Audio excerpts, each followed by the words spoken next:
Good morning students. आज हम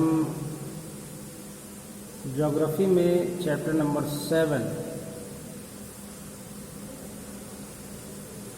अर्थव्यवस्था की जीवन रेखाओं के संदर्भ में चर्चा करेंगे। सबसे पहले तो ये जानें कि अर्थव्यवस्था की जीवन रेखाएं कहते किसको हैं। बच्चों, अर्थव्यवस्था की जीवन रेखाएं वे साधन होते हैं जो अर्थव्यवस्था के विकास को गति प्रदान करते हैं और किसी भी अर्थव्यवस्था को विकासशील अर्थव्यवस्था की श्रेणी से निकालकर विकसित अर्थव्यवस्था की श्रेणी में स्थापित करने में महत्वपूर्ण योगदान देते हैं। भारतीय अर्थव्यवस्था चूँकि एक मिश्रित अर्थव्यवस्था है, यहाँ पर इस अर्थव्यवस्था के अंतर्गत सरकार और निजी क्षेत्र दोनों की भागीदारी पाई जाती है। इसलिए भारतीय अर्थव्यवस्था की जीवन रेखाओं के संदर्भ में कहा जा सकता है कि भारतीय अर्थव्यवस्था की जीवन रेखाएं कई क्षेत्रों में बटी हुई हैं, जिन्हें अध्ययन की सुविधा के लिए हम परिवहन साधन, संचार व्यवस्था और विदेशी व्यापार के अंतर्गत वर्गीकृत कर सकते हैं। अब बात करते हैं सबसे पहले परिवहन साधनों की। परिवहन साधन ऐसे साधन हैं जो व्यक्ति को या वस्तुओं को या सेवाओं को एक स्थान से दूसरे स्थान तक सुरक्षित रूप से पहुंचाने का कार्य करते हैं। इसमें यात्रा में लगने वाला समय भी न्यूनतम होता है और व्यक्ति, वस्तु या सेवाएं सुरक्षित रूप से अपने गंतव्य तक पहुंचती हैं। परिवहन सेवाओं को अगर अध्ययन की सुविधा की दृष्टि से हम वर्गीकृत करें तो परिवहन सेवाओं को हम सड़क परिवहन, रेल परिवहन, जल परिवहन, वायु परिवहन और पाइपलाइन परिवहन के रूप में बांट सकते हैं। बात करते हैं सड़क परिवहन की, तो सड़क परिवहन के वे साधन हैं जो सड़क मार्ग के द्वारा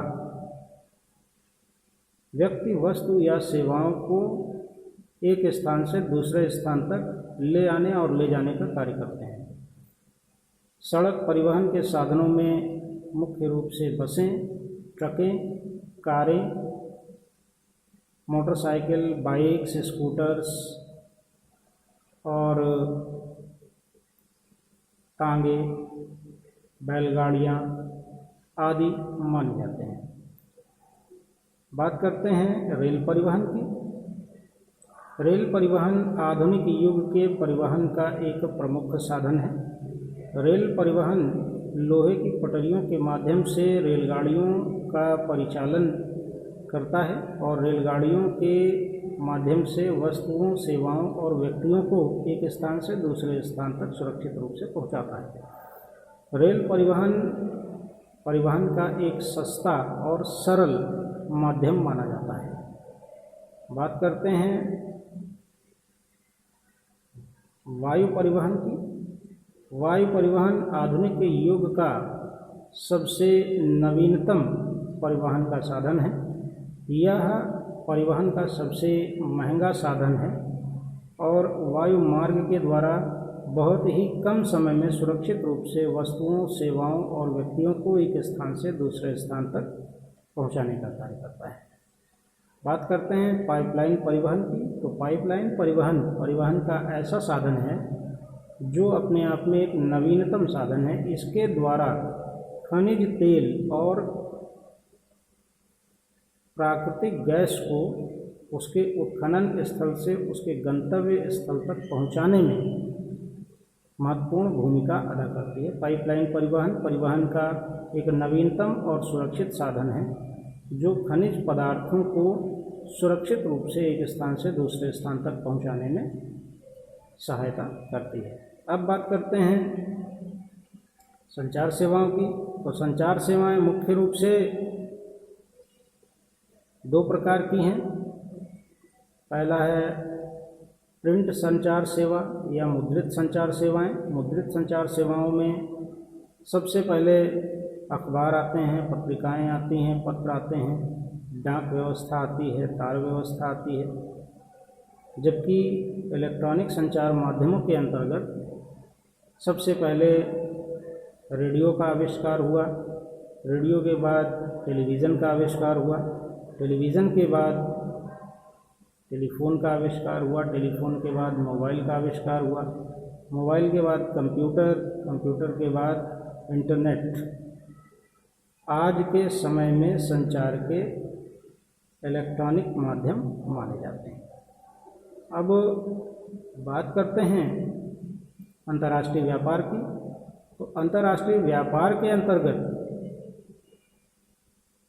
प्रमुख रूप से विदेशों से वस्तुओं, सेवाओं और उत्पादों का आवश्यकता के अनुसार आयात करना और विदेशों को उनकी आवश्यकता के अनुसार अपने वस्तुओं, सेवाओं और उत्पादों का निर्यात करना विदेशी व्यापार के दो हिस्से माने जाते हैं।